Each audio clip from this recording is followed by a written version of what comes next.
Hey everybody, this is JDGaming back today with a deck profile for my Banish Psychic Metalfoes deck. This is something that I wanted to toy around with for quite a while, since before the Dark Illusion support of this. I looked at Metalfoes and I thought, they're psychics. And I thought, there must be some way that we can utilize the strengths of each of the archetypes and kind of put them together. This is just a starting point, I must admit. It's very Metalfoes heavy, but realistically, I'm still getting used to the strategy, and my hope is over time, maybe with hits to the ban list and forced changes to the deck list, I'll start shifting more towards the Banish Psychics, but for the moment, it's something that I think you guys will find a bit familiar, and at the same time, a bit new. We're going to go through just like usual and build the deck from scratch, but if you don't want to see that, you can click the annotation you see here on Overdrive Teleporter, take yourself right to the end where I do the alphabetical listed deck profile, and then if you have any questions, feel free to come back here, and I'll give you the explanation. So sit back, relax, and enjoy the show.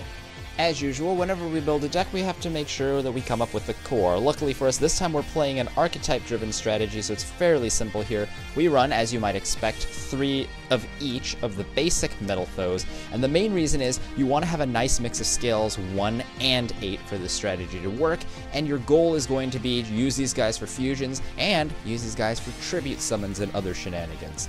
On top of those basic ones, we're running triple Bismugear. Now, some people like running 2 of these things because they don't like having the level 1 that you can't pendulum summon back, and I do admit from playing these guys, I sometimes run into that issue where you have the Bismugear and you can't bring it back out.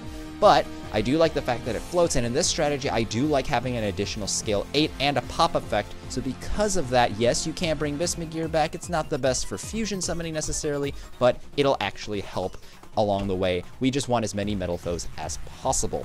And then, on top of that, we are going to be running the standard suite now of 1 of each of the spells and traps, basically because the combination lets us go off, and Rhoda, with some of the other tech we're adding to the deck, counter gives us extra mileage out of our cards and gives us a little more longevity to our plays. Metalfoes Fusion lets us go and of course infinitely fuse pretty much essentially with its own return effect and Mithrilium abusing it, and then full Metalfoes Fusion lets you interact with your opponent's turn to go and summon things like Alkahest. So this pretty much makes it so that you're running the standard Metalfoes fusion lineup, where you run 1/1/1 and then 3 of the Mithrilium. You don't necessarily need Crimsonite, and I didn't want to put it in my extra, but if you want to do that, depending on your metagame, if you see things with 3000 attack that you want to like swallow up, then feel free to go ahead and use that. But I'm just running the standard lineup here. And then, to support this, we are going to be playing the 2 Painful Decision, because you don't want to open with multiples of this, and you don't ever really want to accumulate into multiples of this as well. So really just to keep things live, keep 2 of these. And then the 1 Luster, this is good, just like the Painful Decision, just how Painful helps you set up for your scales. Luster helps you go and set up your extra deck so that you'll have tribute fodder, or you'll have more materials to go and summon.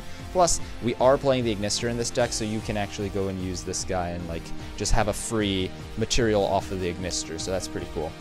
We're playing the triple Archfiend Eccentric, which is pretty standard still. Double MST. What this does is, of course, this lets you go and get rid of your Metalfoes, where is it? The combination, and then that lets you go and Rhoda for any of your guys. But on top of that, Eccentric is really cool because she's a pendulum monster, you can fuse her, and then she'll end up going to the extra, and then she'll come right back. And then basically, she's MST, except you want to max out on her first because she's also a fusion material for the Mithrilium. So all this, of course, is fairly standard, but just like a quick intro for Metalfoes noobs, I guess. We have the 1 Kirin and the 3 Bumbuku. I was trying this deck without these guys first, and really part of that was because I saw that Kirin was hitting the OCG list, and I was thinking maybe I should try and get used to it, and maybe this would be like a good way to get extra room for the Banish Psychics. But realistically, you want to run these because, again, just like the Archfiend Eccentric, these are pendulum monsters that you can use for fusion summoning. If you scale this and then pop it and then scale the other guy so you can pendulum summon this, you get the free Kirin, which is always a good play. But it's also nice having the Kirin in hand so that you can follow up in a later turn if you do make your Tzolkin play that we'll get to in just a moment. So Bumbukus, like as long as those things and Kirin are allowed, you run them. Now for the part of the deck that makes it very different. Again, I did say this was very heavy Metalfoes, and it was heavy Metalfoes, but we are now running for the Banish Psychic portion, we're running 3 Overdrive Teleporters. So this guy has an effect that says, can't be special summoned, so unfortunately you cannot go and Pendulum Summon this thing. Main thing with that is because a lot of the Banish Psychic monsters have the ability to recycle your monsters, resummon them, and they didn't want this thing to actually get abused through Psychic Special Summoning. So you can set up the Tribute Summon pretty nicely with this Metalfoes core here, and then it lets you pay 2k in order to special summon a level 3 Psychic monster and another level 3 Psychic from your deck. Doesn't matter whether they're tuners or not, and then you can only use that effect once while this card's face up on the field. But what we do is then we use one of our 2 Ghost Ogre and Snow Rabbit. So Ghost Ogre is awesome because she's a tuner, so you can go and fuse her, or sync her rather, with the level 3 Silvered. So not only does that advance a Metalfoes into our strategy for the extra deck, but we can also go and synchro up for Coral Dragon. And this cool new card from Dark Illusion really makes this deck work because as a synchro tuner that's level 6 and equivalent to the Overdrive Teleporter, we can suddenly go and summon our Ultimaya Tzolkin. So that's really the whole point of this deck. Instead of running Gofu, we run this. And really at this point you gotta think, why on earth would you run this engine over Gofu? Like, there has to be some reason. Well, the thing is, any Metalfoes player will attest to the fact that if you draw Gofu in any turn that's not turn 1 and you don't have a blank field, it's just totally dead. Like, you could use it as fusion material, but that's really it, and that's not the best thing to go for, because you can only go Adamante at that point, and you're turning one of your Metalfoes into another Metalfoes that has no effect. Like, it doesn't really do much at all. So I wanted to get around that by playing Overdrive Teleporter, because you can literally draw this guy at any time, tribute summon him for free, because you set up so many materials on the board with your Pendulum Summons. And then if you go and make this Coral Dragon Tzolkin play, which is very simple, you set a card through your Pendulums, through your Metalfoes, you get the summon off, and then of course you are able to control the game with the standard lineup of stop monsters, stop spells and traps, and then your removal. But on top of that, the Overdrive Teleporter is just live at any point. Like, you can just go and play this thing later in the game. Like, you could have already established some of your Metalfoes fusion monsters, you're already beating your opponent in the face, and then all of a sudden you introduce a Tzolkin for a free Crystal Wing or a free Ignister to get rid of things. So that's part of the reason. And then the other part of the thing is this deck also runs the single copy of Silent Psychic Wizard, and Wizard's effect is when it's normal summoned, you can banish one of your Psychics in your graveyard, and then if this card is sent from the field to the graveyard, you summon that monster. It's a mandatory effect. And what that does is, because all of your monsters are Psychic, you can't hit Overdrive Teleporter, unfortunately, because of that clause, but you can bring back, let's say, Metalfoes Mithrilium. So a common play that you do in this deck is you'll go and make all your plays, you'll bring out Mithrilium, you can pop Mithrilium or fuse it or whatever, it will get its floating effect. So let's say you get a free Volflame out because of that. So you get your Volflame, Metalfoes, Mithrilium's in the graveyard, maybe you use the effect of Metalfoes monster, so you set like a fusion face down.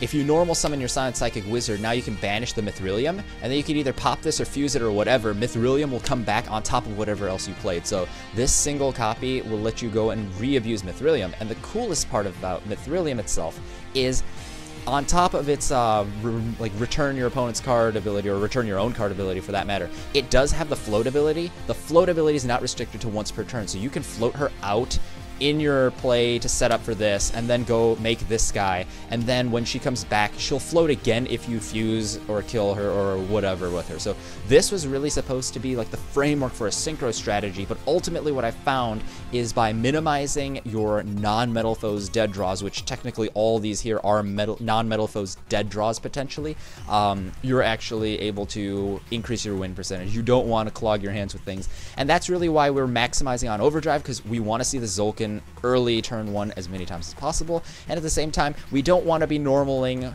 or Silent Psychic Wizard when we have nothing set up in our grave. That's really for when we have that Mithrilium, and that's why we're playing 1. We don't want to open with this thing. I would be open to testing this thing at 2 if I were to play some of the other level 2 Psychics, but again, at this point, it's just the Metalfoes themselves are so self-sufficient and so consistent. Anything you introduce to the Metalfoes makes them kind of this impure Metalfoes deck that's really inconsistent, and that's just the reason why I'm running the minimal here, the 3 and the 3.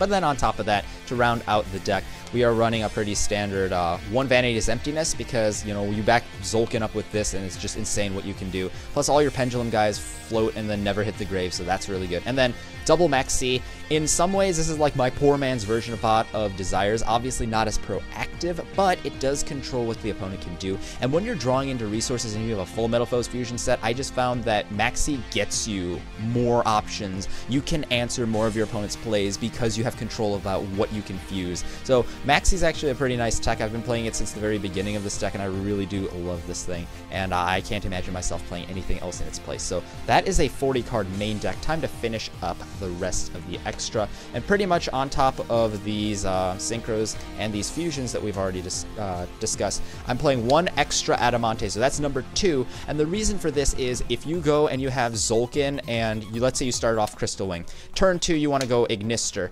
This Tzolkin cannot be targeted by anything, even your own cards. So you can't Tzolkin it, you can't go, or you can't Ignister it, you can't use your Metalfoes pendulums, you can't do anything with this, but you can fuse it. So what you do is you turn this 0 that's just clogging up your board into a second Adamante, and then you're able to go and just press for more damage with it. So it lets you utilize Tzolkin a lot better. And that's why it's in here. Plus, of course, sometimes you're going to cheat your way to a tribute fodder by fusing for Adamante in the early game, and that's why you do want to have the 2. You start off with 1 for all your basic shenanigans, and then you can use the second one to transform Tzolkin into that. And yeah, you could in some situations go for Mithrilium, but when you have like these 3 guys already on your board, you don't necessarily have a ton of room to like mess around with stuff. So I just wanted to have that second Adamante. There were games where that came up and it was actually really nice. If you want to play like a Crimson Knight or you want to play some like generic Xyz or something, then that's definitely possible. It's just my personal preference there. And then we're finishing this off with 1 rank 3 in Breaksword and 1 set of rank 4s, 4 technically because you're summoning the Shining 39 off of the number 39 Utopia. And then these are basically just problem solvers whenever you get your basic Metalfoes deck. If you watched the video in its entirety, thanks. Hopefully you guys enjoyed seeing the process of its creation just as much as I did putting the deck together. And let's get started. So we have 3 of each of the Metalfoes, including the Bismugear. We have the 3 Archfiend Eccentrics, 1 Luster Pendulum, the Kirin and the triple Bumbuku, double Ghost Ogre and Snow Rabbit, double Maxi, triple Overdrive Teleporter, single Silent Psychic Wizard, 1 of each of the fusions, 2 MST, 2 Painful Decision, 1 of each of the traps, and 1 Vanity's Emptiness. Then for the extra deck, we have the Coral Dragon, the Crystal Wing, Ignister, and Void Ogre, Tzolkin to bring most of that out, 1 rank 3 in the Phantom Knights of Breaksword, 1 each of the Utopias, including the Shining. We have 1 Alcahest, double Adamante, triple Mithrilium, and 1 Orichalc. That's the end of the video. If you enjoyed, please like it so we can share it with as many other people who may enjoy it as well. If you want to see more of this series, you can click the annotation you see on the right, or if you just want to see the last video I did, click the annotation on the left. And if you really liked what you saw today, then I invite you to check out the channel icon in the middle to subscribe to JDGaming for more weekly videos. Thanks guys, this is JDGaming, hope you guys enjoyed, and I'll see you guys next time.